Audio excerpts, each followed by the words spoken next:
समय को देखिए और 2018 से 2013 के समय को देखिए।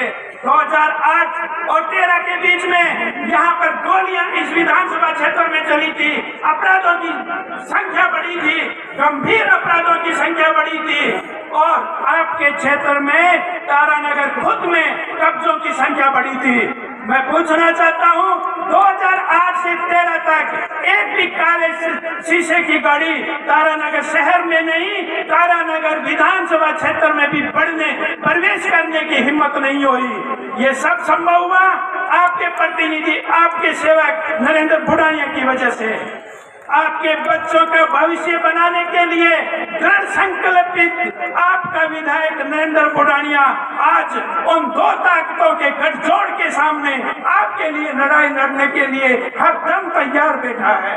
साथ आपका चाहिए जो आपने आज पूरे शहर में ये सिद्ध कर दिया है कि हम शांति व्यवस्था के साथ हैं, हम विकास के साथ हैं, न कि विनाश के साथ हैं।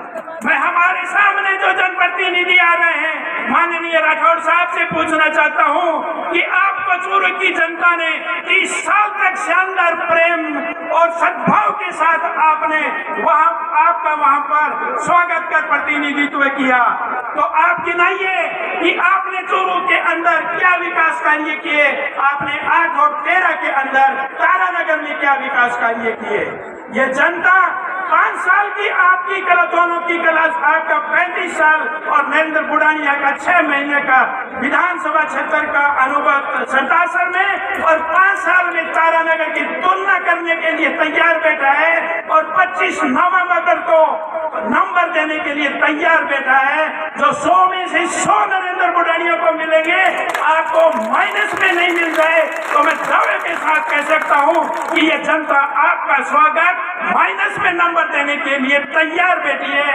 माइनस में नंबर देकर आपका स्वागत 25 नवंबर को लिख देगी और 3 दिसंबर को वो परिणाम सामने आएगा।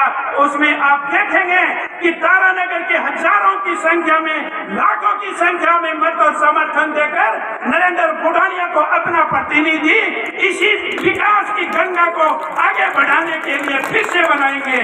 दोस्तों, ये वो लोग हैं जो विकास को बंद करते हैं।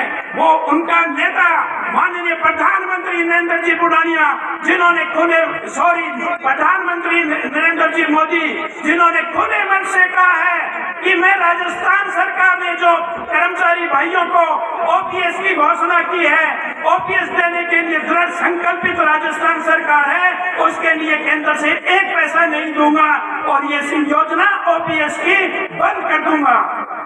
ऐसे व्यक्तियों से हमारा सामना है, हमें सचेत होकर रहना है। जैसा कि हैदराम किरोड़ीवाल भाई साहब ने कहा कि मतदान की स्थिति शुरू ही नहीं हुई है, प्रचार प्रसार शुरू ही नहीं हुआ है और लोगों को गांव और बूथ स्तर पर टेलीफोन करके और व्यक्तिगत जाकर दबाव बनाया जा रहा है, उन्हें डराने और धमकाने की कोशिश की जा रही है।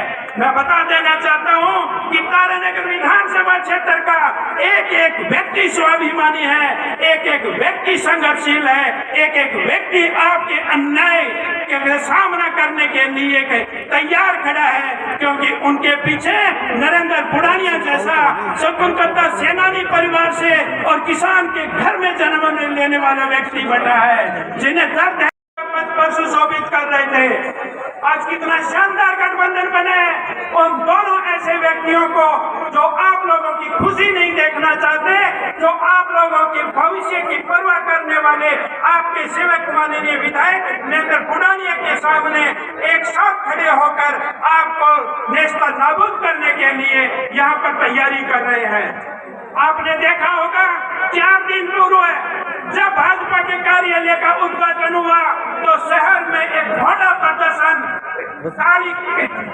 काले कांचों की शीशे की गाड़ियों के द्वारा किया गया। गाड़ियों में 1-2 आदमी थे। मैं पूरे मेरे व्यापारी भाइयों को, तारानगर से बाजार के मेरे सम्मानित नागरिकों को बताना चाहता हूं कि आप तुलना कीजिए, 5 साल के अंदर ये सरकार आप लोगों की थी, ये तारानगर के व्यापारियों की सरकार थी, जिसमें किसी भी प्रकार का व्यवधान नहीं पैदा किया गया था।